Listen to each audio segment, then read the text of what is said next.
Man kan søge tilbud i e-bud på mange måder.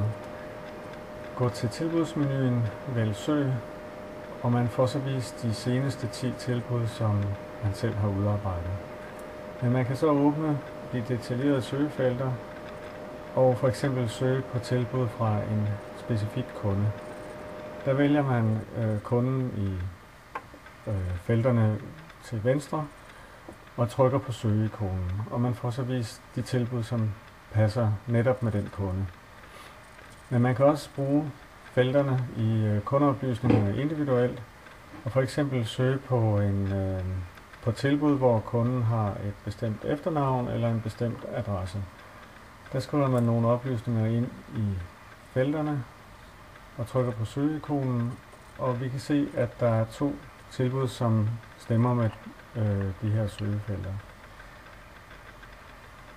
Og vi kan lige åbne det ene af dem, og vi kan se, at kontaktpersonen hedder Andersen, som vi har skrevet i søgekriterierne. Vi prøver at søge på en anden måde. Åbner søgefelterne igen, og så laver vi en afgrænsning, hvor vi skriver en del af teksten i vedrørende.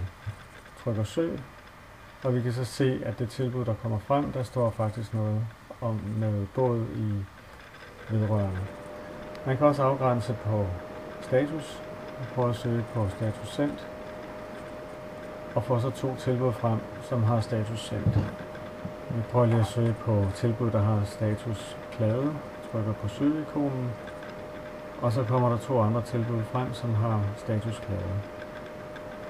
Man søger som udgangspunkt i sine egne tilbud. Hvis man ønsker at søge på tværs af andres tilbud, så skal man huske at fjerne krydset i søg egne.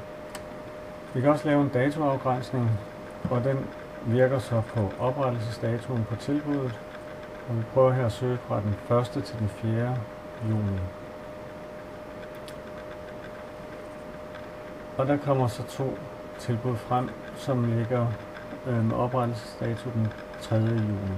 Vi prøver lige at ændre datoafgrænsningen til maj måned, for at se, at vi får nogle andre tilbud frem. Trykker vi på søgeikonen, og der kommer 2 andre tilbud frem. Så der er masser af muligheder at søge.